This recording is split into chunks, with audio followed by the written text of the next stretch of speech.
जय हिंद, मैं भानु पांडे। आप देख रहे हैं पर्दाफाश न्यूज। आज हम फिर गंगटा पंचायत के ही जो जितने भी प्रत्याशी हैं पंचायती चुनाव के चुनावी मैदान में जो लोग उतरे हैं उनके बातों से आपको रूबरू कराने का जो हम प्रयास कर रहे हैं, आप तक पहुंचाने का जो हम प्रयास कर रहे हैं।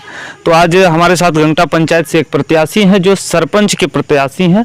आज हम इनसे बात करेंगे और इनके बातों से आपको रूबरू कराएंगे। आपका नाम क्या हुआ? श्रीलता कुसुमलता पंडित।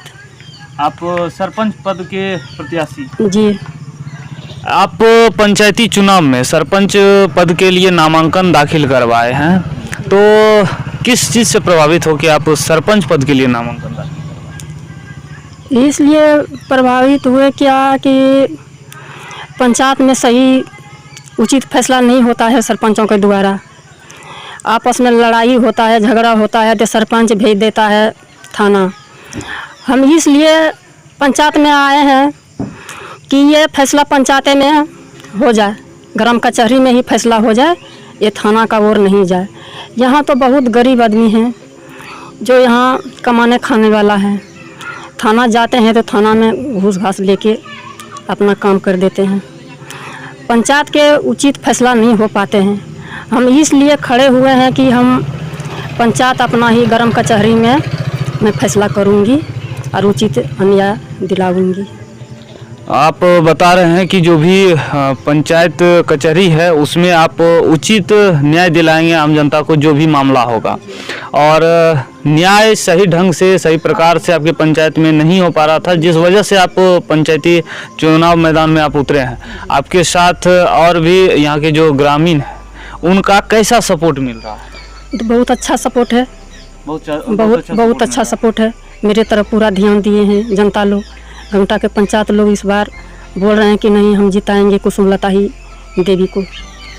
जो आम जनता है आपके पंचायत की वो बोल रहे हैं कि हम इस बार जिताएंगे कुसुमलता देवी यानी आपको, क्योंकि वो आप पे विश्वास दिखा रहे हैं। और अगर आपके विश्वास दिखा के आपको लाते हैं तो आप जो बात अभी बता रहे थे, जो वादे कर रहे थे, वो सारे वादे उनको मिलेंगे, हम निभाएंगे। अभी इनके साथ जो इनके बगल में बैठे हुए हैं वो प्रतिनिधित्व कर रहे हैं इनका, उनसे भी कुछ सवाल हम करते हैं। तो हम आगे बढ़ें और इनसे सवाल करते हैं। आपका नाम क्या होगा? मेरा नाम हुआ दिनेश्वर पंडित। आप प्रतिनिधित्व कर रहे हैं, जैसा ये बता रहे थे कि पंचायत में जो न्याय व्यवस्था है वो सही ढंग से कार्य नहीं कर रही थी, जिस वजह से इन्हें पंचायती चुनाव में उतरना पड़ा सरपंच पद के लिए। जी देखिए, क्या कहना चाहेंगे?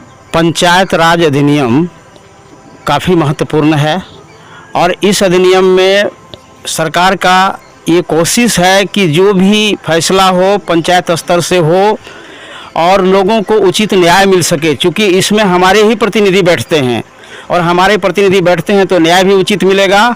और सबसे बड़ी शब्द की पंच शब्द की, पंचायत शब्द की उत्पत्ति भी पंचों से हुई है और पंच में सरपंच प्रधान पंच होता है। इसलिए हम लोग कोशिश करेंगे कि यहाँ लोगों को बहुत अच्छा न्याय मिले, लोग परेशान नहीं हों। जैसा कि अभी जो प्रत्याशी हैं ये बता रहे थे आपके प्रत्याशी कि आपके पंचायत में न्याय व्यवस्था उतने उचित ढंग से, उतने सही ढंग से कार्य नहीं कर रही थी, तो इसमें आपको कितना सच्चाई लगता है? कैसे आपको क्या लगता है? देखिए, सबसे बड़ी बात है सिविल प्रोसीजर कोड के तहत ग्राम कचहरी को न्यायालय का दर्जा प्राप्त है और यहाँ सिंगल बेंच भी है, फुल बेंच भी है। यानी अगर आप संतुष्ट नहीं है 5 पंच से तो आप अपील भी कर सकते हैं। तो यहाँ की व्यवस्था जिस सिस्टम से चलना चाहिए उस सिस्टम से भी नहीं चल रहा है।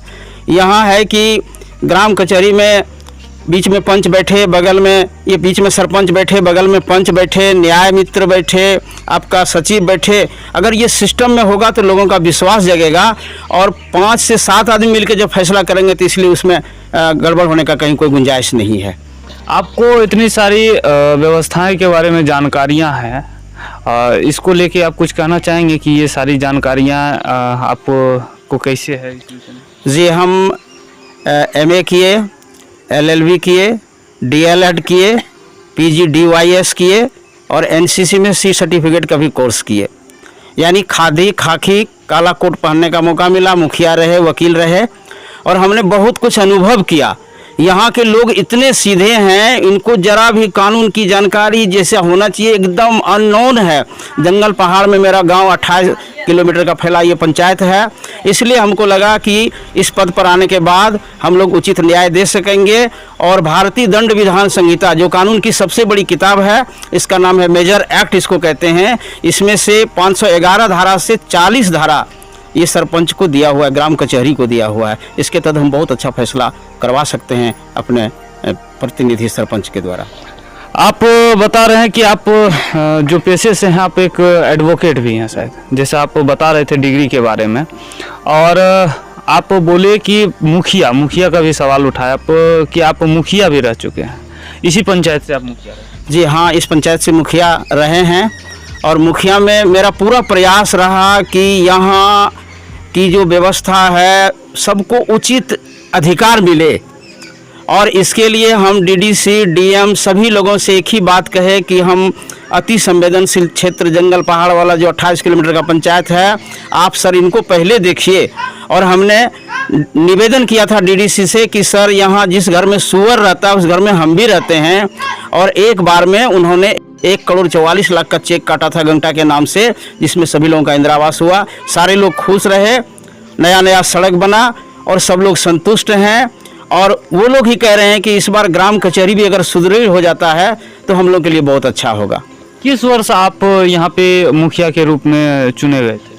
हम 2006-11 में यहाँ के मुखिया थे और उस समय का माहौल भी कुछ ऐसा था, काम करने में काफ़ी परेशानी होती थी, आज के जैसा माहौल नहीं था।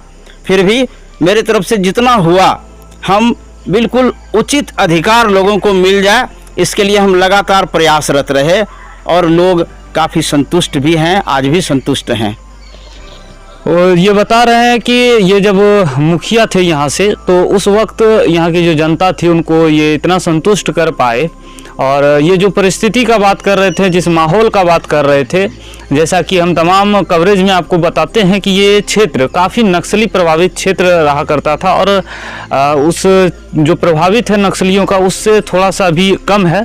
और उसी माहौल के बारे में ये बात कर रहे थे, शायद आप उसी माहौल के बारे में बात। जी हाँ, उस समय हमारे केसी सुरेंद्र बाबू एसपी साहब मारे गए और उस समय भय का बिल्कुल माहौल था।